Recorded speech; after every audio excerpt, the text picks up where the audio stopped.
Sissy, we live in a much different world today. People have to be very careful about getting sidetracked. Your grandfather was offered a chance to be the U.S. ambassador to London. That's the most prestigious of all the embassy assignments in the world. He was offered. Wants to be on the board of directors of ABC New or ABC America Broadcast Ago. And had he thought about that and know the old Bill? You, Cal, do you have a great influence ability? You could benefit if you were on the board. You could get free airtime and so forth. Then he thought, no, that's not what God has called me do it. He would do it, so I think I tease your sissy. You have to stay focused on what God has called you do. And the devil is always going to tempt you. He's always going to put something on, dangle out there in front of his, try to get you to see. In you. Then you can rationalize it. It's easy to rationalize in life. But when you look back at growing up from your parents, what is something you might have caught from them? Things that you learn? Do you well? I think my father, when it came to criticism, he just kept doing his work. You know, they want to throw dirt at me or throw mud at me. They'll just have to hit me in the back, Dad. What do? You want your legacy to be? What do you want to be known for? I'm not one of these people that look back over my shoulder. You do that's all you'll do. I'm one of these people that wants to look EAD to what God has for next and try to make sure that I make the right decisions. Tomorrow, the next day, and the day after that. Daddy was like that, Daddy. Daddy never looked back over his shoulder. He always looked forward. Today's episode, Fearless, is special because I'm marking 5 years of Fearless. And I want to thank each and every one of you that have been along this journey from the beginning, or maybe new to Fearless. It has been so much fun and sometimes even hard conversations we've had here. But as I've looked back, what I wanted to share with this episode, there was only one story I wanted to share and tell. And that's the story of my life and how God changed my dad's life 50 years ago when my dad gave his life to Christ and surrendered his life, and how that forever changed the trajectory of my family and what my life would be like.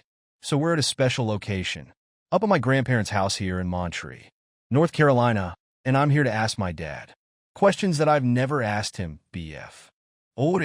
Dad, in the last few years, I think I've just been so grateful looking at the legacy of our family. Maybe I took it for granted growing up, or I just didn't realize how special it was. But to have oddly great grandparents, godly grandparents, and godly parents, and I realize now I'm in the hot seat. That baton is being passed, and I have to raise my children in this world. And I know we're not a family. Why that typically just sits down and has these, like heart-to-hearts, and tell all the stories. But I want this opportunity to be able to ask you things I've never asked you things about.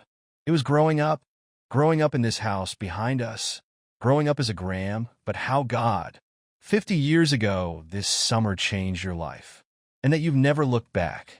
And so I'm thankful to hear. And to start off, I had a Faye W photos here. Things I've looked at this one I've always loved, because you've been you since a young age. You have the gun, you have the cowboy boots. Where's this here on site? Yeah, that's just get it down where all these trees are down. They used to be a field we kept sheep. Daddy liked sheep, we had some goats. The goats are terrible. They get on top of the car and all the kind of stuff. But one of the sheep down there, Daddy got inside the sheep pen, and he was going to show us something about the sheep. Well, it was a little runt, Tom, and it backed up and it butted Daddy and broke his leg. He went tumbling down the hill, and so were they out of here after that. It went too long. Those sheep went on somewhere else. But, I don't know if that's the little ram or not that. That butter Daddy. Well, this one I like, 'cause I don't know what it's like growing up with you, that we always had to pose for pictures. But it looks like Tata might be pinching you or something, or whispering trying to get you to behave. Let's take it down at the old house and Mom treat. So, was Tata always whispering in your ear to take a photo? Or no? No, cause here she is again. You can tell she's holding your hand. Yeah, and you decided maybe you didn't want to cooperate. And that was taken right down below the house here. And German Shepherds. Your parents always had German Shepherds. Yeah, right. What was that dog's name, Ram? Ember Peter. Peter that was on stall. And then this Jeep. Now, I know you just bought a Jeep with this bin the Jeep. No, no, that's not it, no. This is a CJ7. But that's Mr. Rickman. And he worked for, yeah, he was a caretaker here, John Rickman. And that's Ned. I think that's the CJ6G, yeah. And then, of course, we're recording and filming. It would have been Tata's birthday today. You, NE 204 today, 104. So we'll talk about her coming up. And when you come up this driveway and winding up the mountain and you pull up to this house, what goes through your mind? Well, a lot of wonderful memories here. And the one thing you talk about, a godly house and home. My mother was very strong on scripture memory and wanting us children to memorize scripture. So on Sunday, before we could go out to play, we had to memorize a verse. And so she has constantly stealing us the word of God, because she was afraid at some point, the communists would take over something and take all the Bibles, and she want the word of God hidden in our heart. And that day still may come, where Bibles could be hard to come by, and you think of just the world in which we live. But this house was centered on the word of God. Sunday, so we always had Sunday lunch together, and either Mama would cook it, or sometimes we go out of my grandmother's house. Mrs. Bell, Bridget Bell, but usually the lunch was here. And so, before we go to church, she would put the chicken, she'd put it in the oven, on broil for about 30 minutes before we left. For an hour before left and for 30 minutes. And then, she turned it off and just let it sit in the oven. But about time we came back, the chicken was crispy on top, and it was excellent. And so it was done by Tommy, because she'd make rice and gravy and green beans, and so forth. She did a wonderful job making Chinese food. Sometimes you do the Chinese spare ribs. That was one of my favorites. You'd make, but then on Sunday after evening, lots of F-times, we would have the hymns sing we play, what called charades, where we would act out a Bible character. So you had a biblical charade. So yeah, biblical charade, so then we would do that, And so, whether it was a hymn saying, whether it was charades, we didn't. We can only watch one TV program a week, and that was always Disney on Sunday night. You could watch. It came out at 7:30 or something like that. But we didn't have iPads and iPhones. And these things are huge distractions today. And I think it robs our time of God. It robs our time to study, to prepare, and I think the T's probably one of the greatest dangers for children today. The electronic devices. And I don't know how one would do that, but I would listen. Hard for parents to not be very strong restrictions on, and even an age limit where child gets an iPhone. With this peer pressure, because, kids come home and say, well, my friends have iPhones, how come I can't have one? Like, I don't think so. I can remember in the early 90s, being in New York City for Daddy Bill's crusade. And that was at the first time I remember saying, I think there's something different about my granddad. Was there a time you remember growing up that that kind of pivoted for you? Like, my dad's gone all the time. There's something different about my dad's life than the other dads around. No, I don't think so. Because there's a lot of dads that were gone.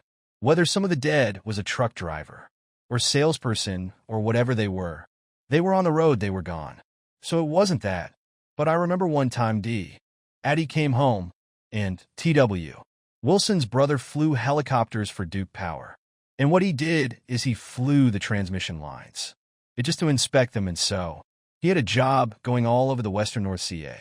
Rolina, just flying the power lines. And remember him landing right here in this yard. And took Daddy somewhere. And I thought, John, many kids' fathers have helicopters in the yard. So it was kind of fun. And there have been other people that landed helicopter. Bill Cristobal, who was my roommate in college. He flew up here one time to see Mom and Dad. He landed right here in the yard with. So he flew. Helicopter with a file translator. So he flew on the helicopters. A Patricia Cornwall, who we call Pansy, but she's an author. Very well known murder. Mystery Rider. She has a helicopter. And she would land here in the yard. Come see Mother. When Mother was getting older and couldn't get out. Just land the helicopter the yard. Go inside and then sometimes took Mama for a ride. That was a big deal, I think. I remember one time for Christmas. I just answered the phone and they said, "This is the White House. The president calling from the White House. We like to talk to Billy Graham." And I thought it was just a joke. And I think Mom has a very similar story of when she was here when y'all were dating or something. The White House called, and that was just an early memory of mine on Christmas Day. The president, calling Daddy Bill. And I just thought it was a joke. Take me back to the early years of growing up. When you started, maybe kind of testing the waters a little bit. Maybe decide I'm going to walk my own path. Not the path my parents would choose. What age was that what started happening in your heart? Don't think there was never a conscious decision. I'm going to do my own thing. I just did it you can. Ow. It wasn't something, that was calculated. It was just one of those things. You just, growing up, and we lived here in the mountain. We had wild animals, which we still do. Talking to David just a minute ago about the bear problem we have up here. Bears getting in the yard, coming and tearing up stuff. But we had wild animals growing up, and I lived in the woods, I just was at all 22 rifle. And I go in, and I just shoot squirrels and chipmunks. And anything else, and they just... So you lived. That was kind of growing up, that's what I did. And of course, when I got my driver's license, Ents wouldn't buy me a car. I used my mother's, but I had an old Jeep I paid for. And it was a 1940, some 46 Willis. And I drove that Jeep everywhere. And then later on, I had a little Triumph Spitfire but my parents didn't buy it for me. I worked to save my money and the first. Start off with a mini bike. Well, I think I have a photo of that mini bike right here. Would you have a love for that bike early on? Was this it right here? Was that your first one? You had been made by a little company up in Mansfield, Ohio called Roop. And I saw that I don't know in some magazine, and I saved up my money. One time I was riding my motorcycle, my car too fast, and the town policeman was chasing me. And so I just came up the mouth, closed the gate behind me, thinking that would take care of the problem, but you got on the phone. You would call Daddy. That was not very good. I've always been curious. What are those conversations? First, your parents attend Daddy Bill, who I call them. They never seemed embarrassed by their children. They never seemed embarrassed by the decisions their grandchildren would make. They were very gracious. What are those conversations like? You just let the police officer out of the gate. You in. Dead up getting kicked out of school at one point. What were those conversations like with Tet-Tin? Yes, sir. Come here, and we have a conversation. The police called, and I understand you locked the door. Or, well, I've opened the gate. He's coming up here if he wants to arrest you. Then I'll support him and his interest in. His name was Pete Post, and he later came to Boone. He was a priest, even Boone for a short time, no. Well, and school was never your thing. Never really enjoyed it. You did end up getting kicked out.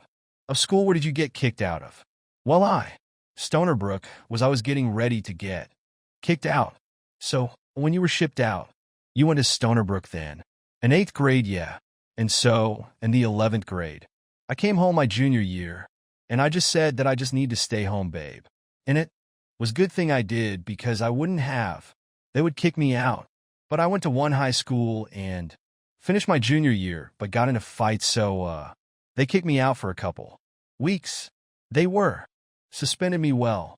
And then they wrote, they just realized I won't make my senior year there very well. So he only had one credit that well. I was missing to get out of high school as an English credit, so he made friends with. He knew R.G. Laterna. And R.G. Laterna had a school down at Texas. And they had an aviation program, and as an engineering. And, you get a degree in welding and things like that. So he called R.G. Laterna and asked him if there's an R.G. Excuse me, R.G. was dead at that time. But his son was riding school. As I said, my son is having problems in high school, and you think y'all can let him in, and we work out something, which they did, so I never graduated high school. But I went down, I got the English credit, but I learned how to fly That's something I still use to. Day. Let's talk about your mom for a little bit. Who I call Tato when you look at this house.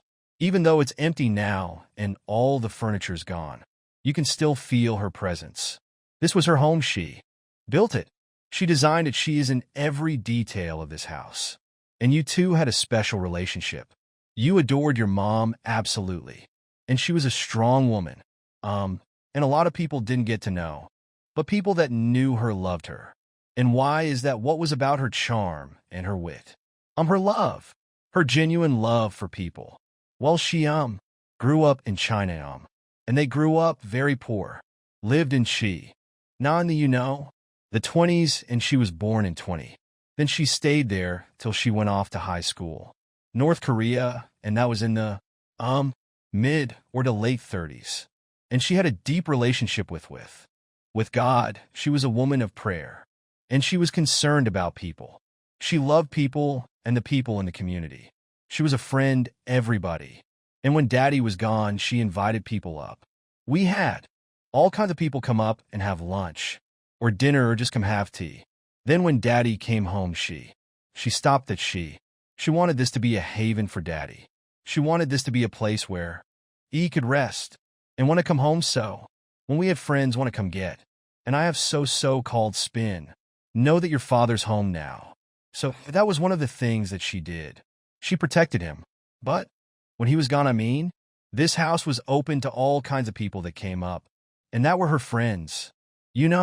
She's always playing a practical joke on somebody. Always was humorous, was quick wit. But that even spill over into her. Maybe discipline with you sometimes. Tell us a few times. Maybe her and her creative ways of discipline. Tell us a few stories that she would have done. That maybe HTU, where you got in trouble. And she had a different approach. Well, I smoked, but wouldn't smoke.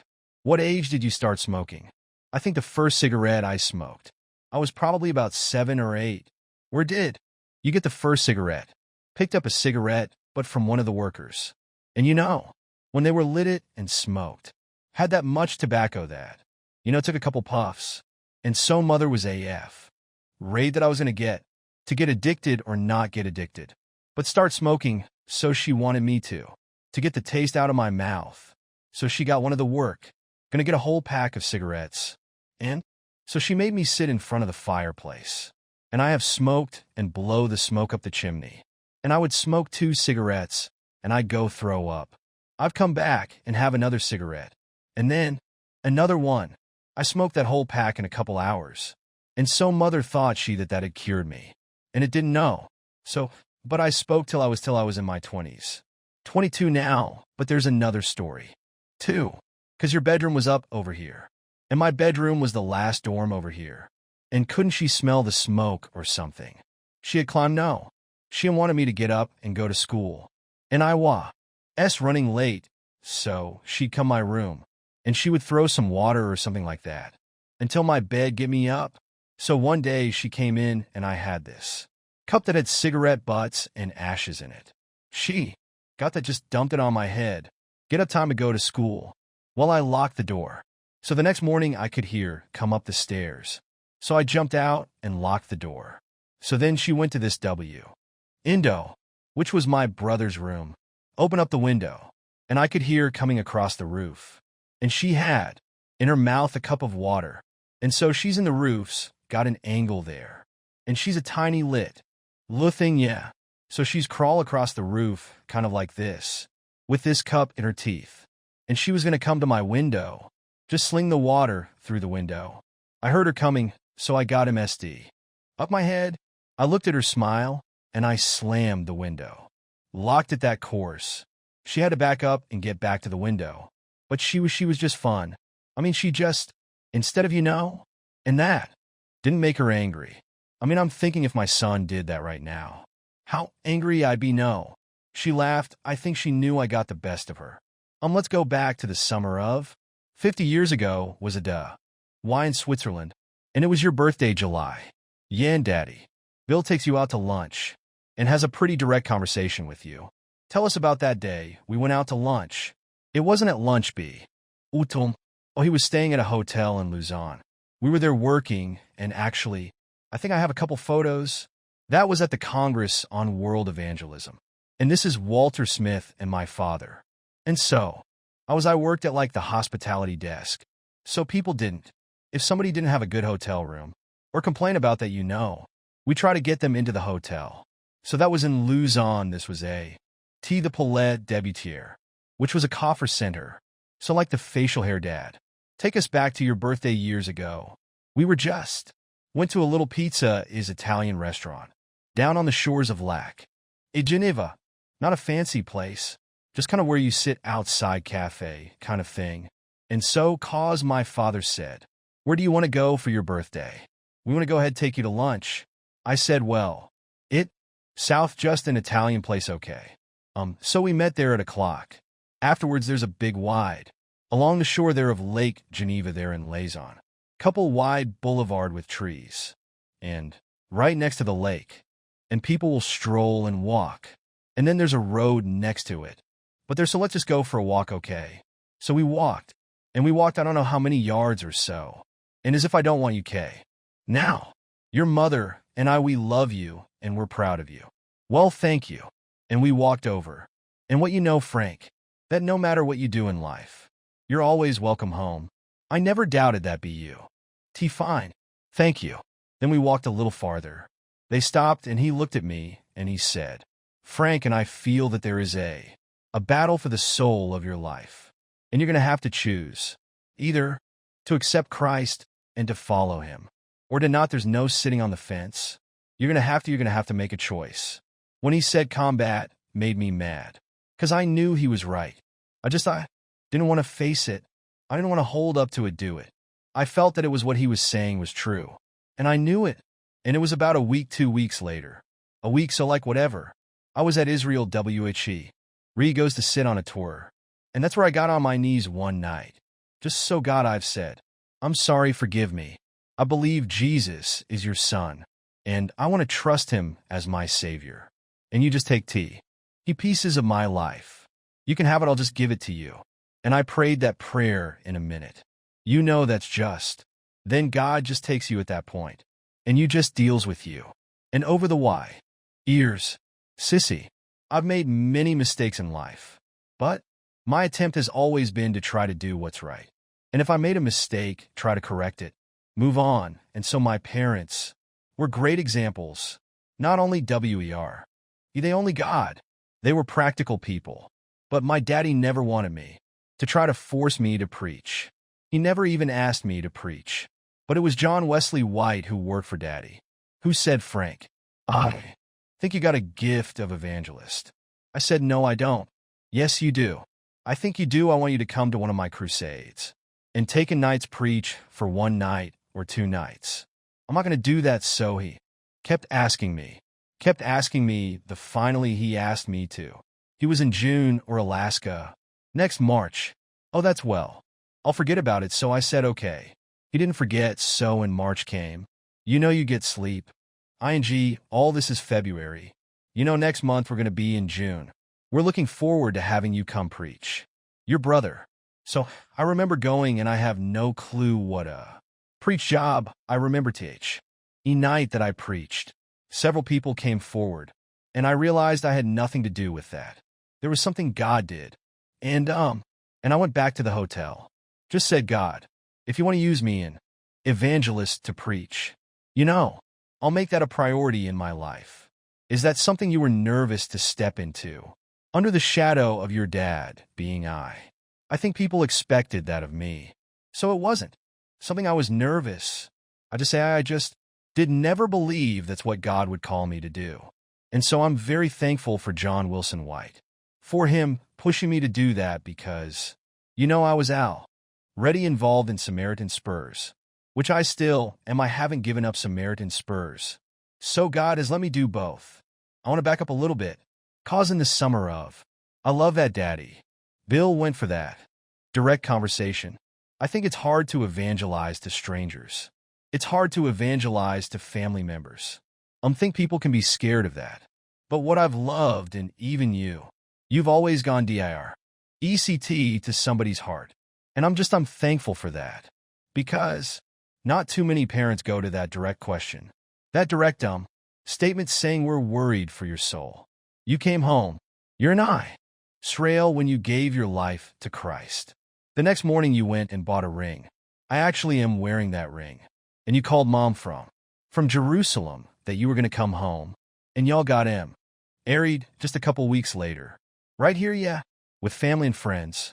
Robert Jones impressed to Parrish and James family. And our family and few friends. And that was a big year for you guys. Titaha. Add LED her to the Lord. And that's what I love. When I look at Tata, they didn't have this idea of like, who they thought their son should bring home. You know mom wasn't a Christian. Tata loved her why. Open arms.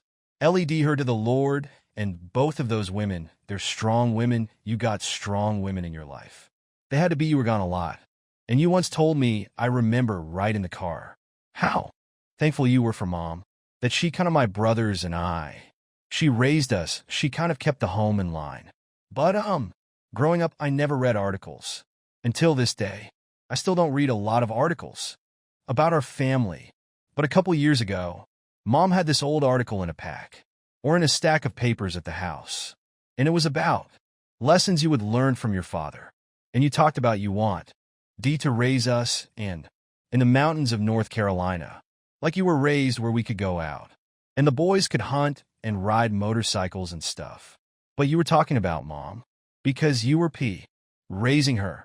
But it says it takes a certain kind of person to live in the mountains. But Jane has tackled the challenge. And you talk about a story one time. The neighbor boy came in, was complaining about a snake down in the creek. And she came and grabbed your pistol. And I laughed so hard that in the magazine, they said, the neighbor boy ran up into the house and said, Jane had done blown its head off. Yeah, it was the creatures as Trevor. So there was like a water snake down in the creek. And that's what the kids play. We didn't have a swimming pool. We had the pond in the creek. So everybody's playing the creek. And so the snake chased everybody out. So I had a little short barrel. Magnum. Mama got it, and she aimed and shot that second. One of the boys said, shoot it again, Miss Jane. Another boy said, she done. Blow its head off. But no, but I think we raised you all in the country. And of course, our neighbors, the creatures, are wonderful. You know, he was a cabbage farmer and just good people. And I'm Lad, we didn't live in some gated neighborhood or something where you all could just enjoy not only the country, but the country people well. And I look at Tata and I look at mom, two strong women. Who Tata? Of course, as I said, LED mom to Christ, and they had a strong relationship. You know, mom will say Tata was her best friend. But I look at how God called you and daddy. Built a ministry, but he didn't. He just call you. He called the women too. And he called mom to serve in different capacities. To take care of the house while you were gone. And to give you that ability. I can never remember mom one time complaining about ministry, complaining about you gone all the time. She was trying. She knew a God had called you to that. No, and she was. And that's my mother never complained. My father, my mother, all eyes encouraged daddy. Daddy liked just picking up and leaving. But it was something God had called him to do. And so for Jane, your mama, for when I travel, she never once complained. Now I wasn't. I made sure that I wasn't gone for months at a time. Like my daddy, he went to Australia, went down for 6 months. And when he came home, we didn't recognize him, so he was hurt. You know that. Well, don't stay home. Don. Stay away from home so long. So I just decided if I'm going to make a trip. I think the longest I was ever goes like 3 weeks. Use this 2-week trips. You can go anywhere in the world of 2 weeks. And be back. And I do remember going, you took us. Maybe because I was so much younger and I got to go. You make sure you always took us with you a lot. Know to see the ministry. And for me, I've shared that on podcast before. You know, growing up, you were gone a lot. And just the typical teenage daughter-father things. But God changed my life and my relationship with you. 18 years old, or 19, I believe. You took me on a around-the-world trip. You had to see Billy Graham Angeles Association. Think you had a crusade. and to see different submarines' purse projects. And I can remember where we were.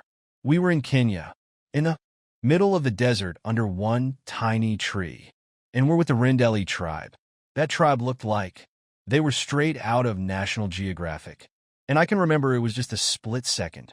And I just remember looking across the tribe, looking at you and saying, that's why he's been gone all this time. He was obedient to what God had called him to do. And God healed my heart.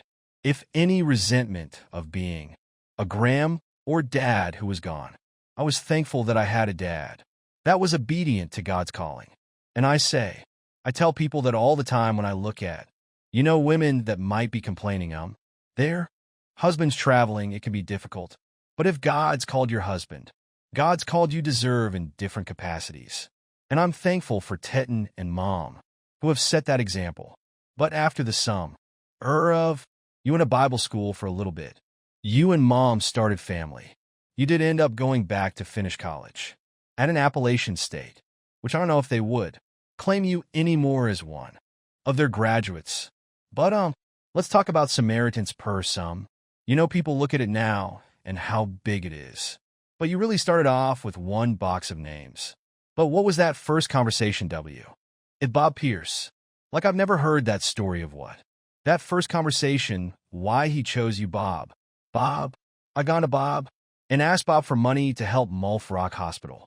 And so he went up there to the ball fuck, saw the hospital land, and he asked me to travel with him in. We went around the world together and just helped him. My brother-in-law Ted died. Went with me and we kept Bob. Bob was sick, he had leukemia at the time. So he was sick in the next year. He wanted me out travel New Guinea with Dick Firm. And then Bob took my spring break and went to New Guinea. And so Bob wanted me to take Samara's first. Samara's first was just Bob Pierce and couple secretaries. And that was, very small. So he had talked to Daddy about it. And Daddy said, well. And I didn't know he had talked to Daddy. He found out later, but Daddy said, well, you just have to talk to Franklin. That's God's will. So Bob here's asked if I would take it over. Said, okay, I was kind of excited about the challenge and Bob died. But he didn't tell us board that he wanted me to take over. So we go to the funeral, kid put me on the board, but he didn't say anything. So we go board meeting, and they had no intention of putting me as the head of the organization. They let his secretary kind of run things, but his buddy. So I was disappointed. Well, then God must have something else planned. So they weren't going to put you, the head of Samaritan's Purse. And Roy came to you. They said because he was trying to encourage me. And there's better to be worthy and not have it than to have it not be worthy. So I just felt that okay. If God has something for me, he'll show it to me. So I just went back. I was already helping Dick Furman with World Medical Missions, looking for doctors with. And Becky Weaves came to work for me. And so it was just Becky and me and we and Eva Dickerson. And we were trying to find doctors to work in mission, hospitals, and Dick Firming to give me an office above his office. And so I thought I'll stay with this. So later that year, that was about a year later, we had another board meeting, and a man by name Robert Thompson, who's on the board, and Guy Davison, they just said least. And it's not going to work with the secretaries running this thing. We need somebody who can fundraise, write letters. And we think that's Franklin, and we need to go ahead and Franklin in charge of it. So they did that. Well, I came home, and for about 6 months, tried to run it from here. Didn't work here in Montreal, no. So when I went back to California, just said I want to move office, and Dennis Academia. D came, and we cleared up the office. And Lucas Marin's Purse was located at the time. In California, there's a Hollywood. You mean you didn't want to raise a family in Hollywood? It was right off Whole Lywood Vine, and those offices were given by Fred Diner and Walford Bennett. So we moved everything to Bone and started over. And some of the ladies from the church came to help me. Some of Hem stayed with me, and it's really starting overnight, but God does things like that. So we strip everything away. I didn't have anything to really build on. I had Bob Your Christmas card. Maybe list was a couple thousand people. So I think it was I think it's mainly was 9,000 and we had 3,2,000 out of that many of us that gave. And so for first year, I would take a trip. I would come back and write a letter about what I saw. What we were that people. We wanted to help if POP. Would give money and it just began to grow. And then Jim Bakker invited me to come down, be on his TV program. I was all excited. I just gone to Tanwick Hospital and they had 3 people in a hospital bed. This wire it would be 2 heads with a pair of feet between it. And out that end would be 2 feet with a head between it, and 3 people in a bed. So I told Ernie Story, who was the head of the hospital, Ernie will try to help you raise money for a new ward. I said how much they're going to cost. You said we'll find them. We got the plans for one, but it's going to cost about $400. 000. How much have you got? We have that. Any of it, so I'll go on Jim Bakker's program. All excited about showing, this picture and telling people about what? The need of that hospital. Well, Jim had a preacher on there, and that preacher talked. Next thing you know, the whole hours was used up, and Jim never invited me out. So he came to me after the progress of Frank. I'm so sorry. He said this guy just could give him to shut up. He said, how about coming back down tomorrow? I'll give you the whole hour. Just you and I, the 2 of us. And so when I did that, we were talking about Franklin. Where have you been? What you doing? So I showed this picture. Oh, he said, let's make sure to put that up and everybody see that on TV and fight. That's terrible. What can we do? I said, well, he told they need a new ward. I said, I'm going to try to help them raise the money for a new ward. Well, how much they going to cost? About 400. 000. I want everybody watching right now to send Franklin $1. But Franklin's address up there. And that's what I appreciate about Jim Bakker. He helped people. Jim had his problems, but he helped Opal. He helped a lot of missionaries, a lot of people. And so he helped me back then he was on cable. And for the program to go through all the cable systems, it would take about a month. It wasn't. It was delayed and so forth. So during that time, we've received 40-some thousand letters with contributions, somewhere much more than them. But at the end of about 6 weeks, we've received something like $407,000. So Jim Bakker wanted me to come back down, give a report as to what had come in. So I went down, told Jim, and I took Jim a check for $7,000. He said, what is this? I said 7,000. What's that for? I said, well, Jim, we needed 400,000. God gave us 407,000. So I'm just giving the 7,000 to you. He told me later, no one else had ever done that to him or for him. And, that he made a big investment in Samaritan Percy. He had me come back down, talk about other things. But he gave me exposure to an audience. That wasn't my father at a crusade. It was a different audience. And in those letters that came in, those 30-some thousand letters had names and addresses. So we went from having 10,000 on the mail list. Now we were up to 40-50 names and addresses. And then we put everything on cards. We have a name and address, and those okay. We need a computer, something to help us manage these. So we had to grow. WTH problem. And every year God has blessed Samara's purse. It has grown, and every year is just something God has done. And God has brought different people into my life.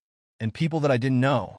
But He's brought him into my life that have invested in me. And we have no amazing donors of volunteers. People that worked as Americans first. We could do anything if it wasn't for God. It was all God. I've always said, there's nobody I would want more in a crisis than my dad. You love to help people when there's a crisis. You run to it. That's what you've taught us as kids. That's what teach at the ministry at Samaritan's Purse. But what's been your favorite aspect of ministry? Over the years, I think it's in the ministry. What's been the hardest part of ministry over the year? Well, I think dealing with people. You have large staffs, people have problems. Sometimes people have health problems. Sometimes people have marriage problems. Sometimes your staff have child rent problems. Sometimes you have staff that just are not doing what they're supposed to do, and you have to deal with that. So it's people problems, but that's the toughest. But, my mother was tough. Daddy was not very good at that. He didn't even know how to say no. I learned from Mama how to say no. And I think in a world that we live in now, in ministry, people can easily burn out. And we live in a time of, people talk about mental health a lot. I have never seen you stressed. Maybe you have been, but I have never seen you stressed. I've never seen you anxious. I've never seen you worry. I've never seen you take a sabbatical. You don't plan on retiring. How do you do that? Well, first of all, a lot of people takes about. I don't know about that. Jesus didn't take us about it. So I don't know him. And the business world, I don't think he takes battles either of. I'm not sure where that ever came from. But I love what I do, sissy. And when God has called you something, you love what you do. Why would I want to do anything else?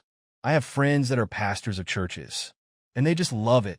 I've been with guys who are pastors and hate it. And after the priest on Sunday, they couldn't get out the door fast enough. Had this one friend who was a pastor, and he didn't want to talk to everybody. So he invites you out to Sunday lunch, which you couldn't eat at 12:15 or 12:30 is going to 00, because he had to stay behind and talk to everybody. He just loved, but instead of I never griped about, I just thought God bless him for doing that. And it's what his God called it. In case sometimes people in life, ministry, whatever, you're doing things that you're not called to. And so therefore it becomes a job and there is enjoy. I've never thought of Samara's purse as a job, of running the Bellagram Association as a job. It's just what I do. Another thing I've learned from you is, you don't let criticism affect you least. I never saw it as a kid or growing up, and you never felt you had to rebuttal or defend yourself to criticism. It's like you knew what you were called to do, and you didn't need to answer to anybody else. You knew what God has called you to do. And through the years, you've stayed solely focused on the cross. When I see so many people that start off looking at the cross, but they get sidetracked and distracted, you stayed on the cross no matter what the criticize, no matter what's come. How would you encourage people in today's time? People who might be leading ministries or leading their families. Well, thanks, sissy. We live in a much different world today. People, you have to be very careful about getting sidetracked. Your grandfather was offered a chance to be the U.S. ambassador to London. That's the most prestigious of all the embassy assignments in the war. LD, going to London to the court of St. James. That's the premier ambassadorship he was offered. Opportunity to be in films. Cecil B. DeMille in the 50s was like the #1 Hollywood producer. And you director, so the biggest films that have ever been on TV were directed by Cecil B. DeMille. And Daddy said no. He was offered. Wants to be on the board of directors of ABC New or ABC America Broadcast. Estiago. And Daddy thought about that. And they'll be old Billy. You could have a great influence of Billy. You could been if you were on the board. You could get free airtime and so forth. Then he thought, no, that's not what God has called me to. And furthermore, if they put on a risque television program or get behind a risque movie, then I'm partly responsible for that. I'm not going to do that and they off. Or a lot of money. You would do it. So I think it's young sissy, you have to stay focused on what God has called you to do. And the devil is always going to tempt you. He's always going to put something on. Jilly out there in front of his. Try to get you to come, and then you can rationalize it. It's easy to rationalize in life. But what has God called you through? And you just have to stay focused on, and no.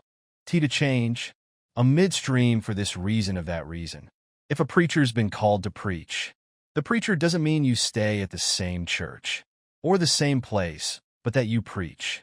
That's what Udo. If you're an evangelist, you preach, that's what you do, and we don't. Another thing, we don't want to compare ourselves to other people. You don't want to look someone else's medicine. because then the person could be jealous. Look at his ministry. Think about this and think about that. So be faithful to what God has given you. Just want to stay focused. There's a lot of things I've learned from you. By observing them, I probably wasn't directly taught them, but I caught them by watching you. One was just the power of the simple gospel, the power of prayer and ministry and in life.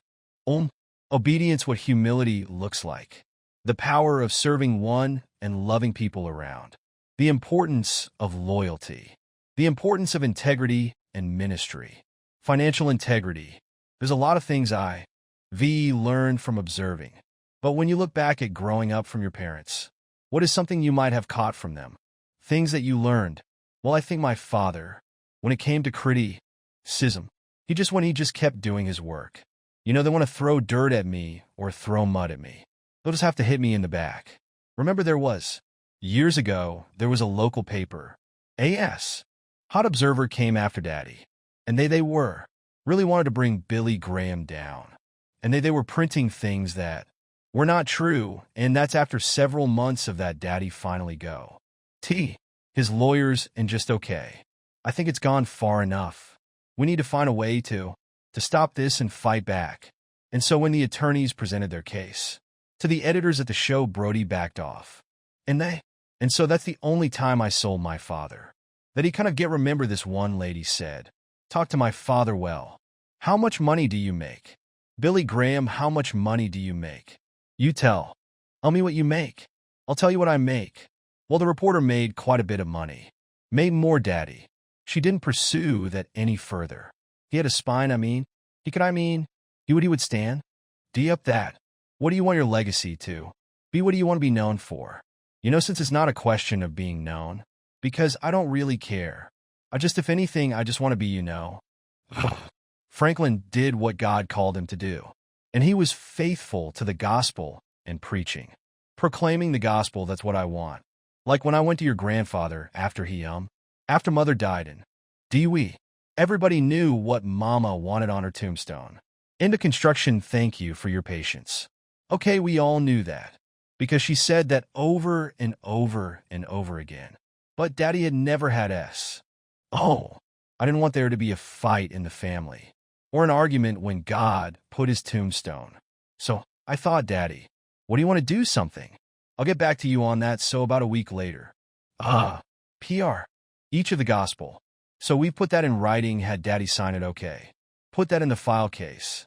There was an argument, we go to the file. Pull this out, show it to all the kids, okay. It's got a signature on it, but if there was no problem and Daddy didn't want. If you go to his grave, there's just a feel stone. That's not some Polish granite. Just a feel stone, and Mother's is just a field stone.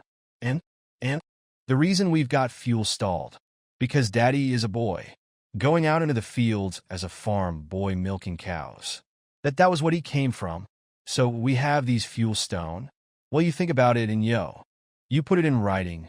God will hear what you want one day. Not anytime soon, I don't care. This is a couple more questions. As you reflect back on life, are there any regrets? Maybe not regrets. I know. That's not what we really believe is family. But maybe things you would have done differently. Now that you look back, or you would have spent more time doing. Oh, I think no question, sister. There's a lot of things I wouldn't do. I wouldn't have a different ministry but you have made this decisions better. You would have used time better.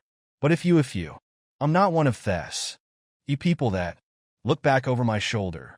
You do that's all you'll do. I'm one of these people that wants to look ahead to what God has for next and try to make sure that I make the right decisions. Tomorrow, the next day, and the day after that. Daddy was like that, Daddy. Daddy never looked back over his shoulder. You always look forward, We only on this earth for a short time. Oh, you're young. You think life will go on and on and on. It doesn't, this year. It got on the promise of, I'm 2 years past. The time limit now. Mama lived to be. Daddy lived to be. I don't know, sis. SY. If God gives me a few more years, a few more days, few more months, I still want to look to what the next thing. I'm going to Bristol to Birmingham, England this week, and then I'll be going down Mont Jord. And, and then I'm going back to Glasgow. That's what I'm focused on. Then I got to go to Montana and preach. I'm focusing on that. That Alaska for the rest of us this summer. And focusing on those things. Those are what happened last week. I came to anything about it in ministry. One thing I'm curious about, meant to ask you a little bit earlier. When you look back over the years at some Marines Purs, or at the Billy Graham Evangelist Association, once Daddy Bill asked you to take it over and lead it, what has been your biggest trial in ministry that you learned from, that others in ministry could learn from, or a difficult chapter in ministry? Oh, sister, there's a lot of things, my goodness. Oh, making sure you let God lead you and not let your own pride or front flesh lead you. And I think that's where a lot of guys get into trouble, is just their pride. And, they look at Billy Graham. All want to be like Billy Graham on a preach like him. Look like him. Oh, I wish I had a big organization like Billy Graham. And he was the guys that want that. God didn't give it to us. And Daddy never want a big organization. He never even thought about that. And Billy Graham Associa. Tyne came out. He was pastoring the church outside of Wheaton. Then they asked him, take over a little school up in Minneapolis or St. Paul. And so Daddy goes up there, and he's in his 20s. And he's the resident of a university or small college.